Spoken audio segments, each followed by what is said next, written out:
Good teams can overcome an injury or two. Great teams can adapt when things go wrong within the course of a game. The Eagles responded from an uncharacteristically rough first half from quarterback Carson Wentz, and came back for an unorthodox 379 win over the Cowboys. The Cowboys played solid defense for most of the first half, and did some things to make you remember left tackle Jason Peters wasn't their HES out for the year with a knee injury.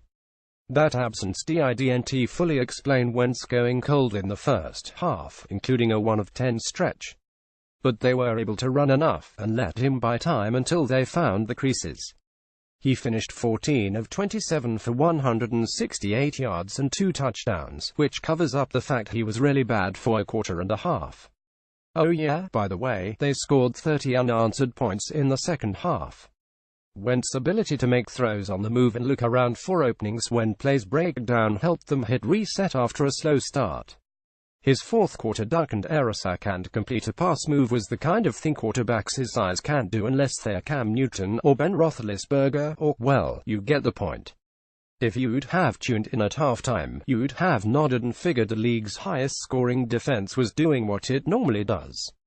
But they had to go through a strange lull, and the coming out of it might have said more about the Eagles than anything else. Here are 5 more things we learned during Sunday Night Football 1. The Eagles' defense was already pretty good, but it got a boost with the return of cornerback Ronald Darby. Playing his first game since a dislocated ankle in Week 1, Darby looked solid. He had a highlight interception collecting one broken up by a teammate previously, but his less notable work was as impressive.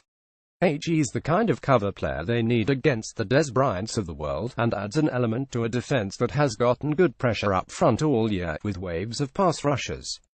If they ever get anything out of Sidney Jones, the second-rounder, who is on the non-football injury list after a pre-draft Achilles injury, the Eagles have some excellent parts in the secondary along with current starter Jalen Mills, too. It's hard to judge the Cowboys' offense at the moment, and not just because of the absence of Ezekiel Elliott.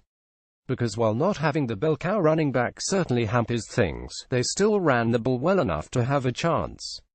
What they struggled with is pass protection, and that's where the absence of All-Pro Tyron Smith was so glaring.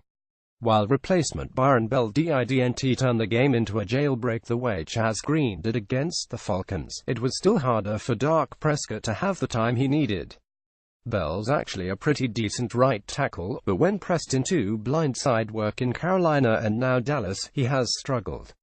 But even beyond the injury absence of Smith, who hopes to recover from his groin injury and play Thursday, the Cowboys line hasn't played up to its reputation lately.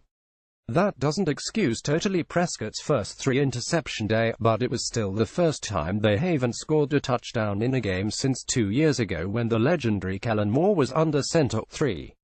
The Cowboys surprised some by deactivating running back Darren McFadden, but the backs they had did an acceptable job.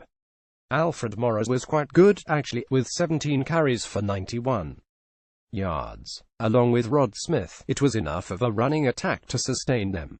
It was actually only the second time this season the Eagles allowed 100 rushing yards, with the other being against the Chiefs in Week 2, their only loss. 4. The Eagles have now won 8 in a row, and have a 4-game lead in the NFC East with 6 to play. Unless they pull a Washington the fourth quarter over the next month and a half, they're in excellent position for the postseason. They're still just a game ahead of the Vikings and Saints for home field and 2 games on the Rams. 5. Kicking and punting aren't the same jobs. But it's still a surprise Eagles punter Donnie Jones wasn't pressed into action instead of a linebacker. After kicker Jake Elliott left with a head injury, it was down to Kamu Grugier-Hill of course to handle the Eagles' kicking. The 37-year-old Jones has never attempted a kick in the NFL or even during college at LSU, so that apparently was a less attractive option.